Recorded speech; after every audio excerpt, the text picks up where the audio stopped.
இப்போ உள்ள மனிதர்களோட உள்ளம் எப்படிமா இருக்கு? இவெல்லாம் பாவம் செய்யறான், நானும் பாவம் செய்யலாமே, எல்லாருமே தப்பா தானே இருக்காங்க, யார் கரெக்டா இருக்கா? நிறைய பேர் கோடி கோடியே காசு வச்சிருக்கான், அவன்லாம் பாவம் செஞ்சு தானே அதை சம்பாதிச்சிருப்பான், நானும் பாவம் செஞ்சு அதை சம்பாதிக்கலாமே. இந்த உலகத்துல தான் நல்லவனா இருந்தா இருக்கவே முடியாதுங்கிற எண்ணத்துல நிறைய மக்கள் இப்ப இருக்கிறாங்க. அதை நீங்க உங்க கண்ணுக்கு எதிராகவே பார்க்கலாம். உங்க கூட பழகுனவர் ரொம்ப நல்லவரா இருந்திருப்பாரு, அவரை திடீர்னு பாத்தீங்களா ஒரு தப்பான காரியம் பண்ணிட்டு இருப்பாரு. ஏன் இப்படி பண்றேன்னு கேட்டா அவர் என்னமா பதில் சொல்லுவாரு? அட சுமாரிப்பா, எல்லாம் இப்படி மாறிட்டாங்க, நான் மட்டும் ஒன்றும் அப்படியே இருந்தா நான் ஏழையா போயிடுவேன், இல்ல நஷ்டவாளியா போயிடுவேன், இல்லைன்னா நான் ஏமாளி ஆயிடுவேன், இல்லை எல்லாம் வந்து கேலி செய்வாங்கங்கிற மாதிரி பதில் சொல்லுவாங்க. உண்மையா சொல்ல போனா இந்த உலகம் நம்மளுக்கு அதை தானே டீச் பண்ணி கொடுத்துருக்கு. ஆனா அது உண்மை இல்ல.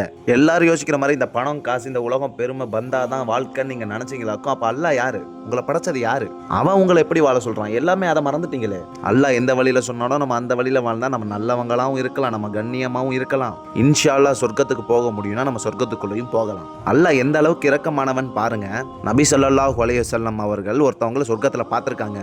அவர் சொர்க்கத்துல இருந்திருக்காரு. அவர் எந்த காரணத்துக்காண்டி சொர்க்கத்துக்கு போனார் தெரியுமா? மனிதர்களுக்கு இடையூற ஒரு மரம் இருந்திருக்கு, அந்த மரத்தை அவர் நீக்கியிருக்காரு. அந்த ஒரு காரணத்துக்காண்டி அவர் சொர்க்கத்துக்கு போனாரு. யோசிச்சு பாருங்க, ஒரு மரத்தை வெட்டுறது பெரிய விஷயமா? அது ஒரு நன்மைன்னு அவர் சொர்க்கத்துக்கு போயிருக்காருன்னா இன்ஷா அல்லாஹ் நம்மளும் இதே மாதிரி நன்மைகளை செஞ்சு சொர்க்கத்துக்கு போறதுக்கு தயாரா இருக்கணும். இப்போ உள்ள பேரண்ட்ஸ் தான் தன் குழந்தைகளுக்கு சினிமானா என்ன, இந்த உலகம் தான் என்னன்னு சொல்லி தராங்களே தவிர மார்க்கம்னா என்ன, நல்ல மனுஷனா எப்படி இருக்கணும்னு நிறைய பேர் இப்ப சொல்லி கொடுக்கறதே இல்ல. யோசிச்சு பாருங்க, உங்க குழந்தை உலகத்தோட கல்வியை வச்சு மறுமை நாள் என்ன பண்ண போகுது? அல்லாட்ட போய் நான் வந்து பிகாம் படிச்சேன், நான் வந்து டாக்டருக்கு படிச்சேன், எம்பிபிஎஸ் படிச்சேன்டா சொல்லிக்கிட்டு இருக்க முடியும்? அல்லாஹ் கேட்பானே, நீ என்ன நன்மை செஞ்ச, நீ என்ன செஞ்ச, என்ன வணங்குனியான்னு கேட்பானே. அதுக்கு உங்க குழந்தை என்ன பதில் சொல்லும்? அது என்ன சொல்லும்? எனக்கு எங்க அப்பா அம்மா கத்துக் கொடுக்கலன்னு சொல்லும். அதனால தான் நான் வீடியோ ஸ்டார்டிங்ல சொன்னது எல்லாமே இந்த உலகத்துல எப்படி மனநிலைக்கு வந்துட்டாங்கன்னா, உலகத்துல யாருமே நல்லவங்க இல்லப்பா, சுயநலமா தான் இருந்தா வாழ முடியுங்கிற மனநிலைக்கு அவங்க வந்துட்டாங்க. அந்த மனநல உங்களுக்கும் இருந்தா வெறுப்பு மட்டுமே இருக்குமே தவிர, பொறாமை மட்டும் இருக்குமே தவிர, ஒரு வஞ்சகமான மனசு மட்டுமே இருக்குமே தவிர உங்களுக்கு நிம்மதி இருக்காது. அல்லாஹ் உங்களுக்கு ரஹ்மத்தை கொடுக்க மாட்டான், பரக்கத்து இருக்காது, எந்த செயலை செஞ்சாலுமே உங்களுக்கு திருப்தியே வராது. அதனால நீங்க உங்களை சரி செஞ்சுக்கிட்டு உங்க குடும்பத்தை சரி செய்யறதுக்குள்ள வேலையை பாருங்க. இன்ஷா அல்லாஹ் நம்ம சொர்க்கத்துக்கு போறதுக்கு அல்லாஹ்ட்ட துவா கேட்டு நீங்க செஞ்ச பாவத்தெல்லாம் மன்னிப்பு கேட்டு இனிமே பாவம் செய்யக்கூடாதுங்கிற மாதிரி மனநிலையில இனிமே இன்ஷா அல்லாஹ் இருக்க பாருங்க. சொர்க்கம்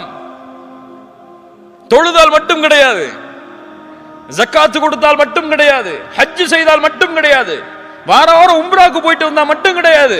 ஒரு நாய்க்கு தண்ணீர் கொடுத்ததற்காக ஒரு விபச்சாரியை அல்லாஹ் மன்னித்து இந்த பெண்ணுக்கு அல்லாஹ் மன்னிப்பை வழங்கினான்.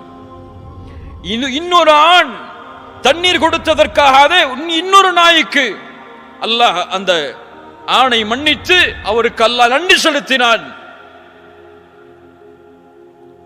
இதான் தீன், இதான் நமக்கு கொடுக்கப்பட்ட மார்க்கம்.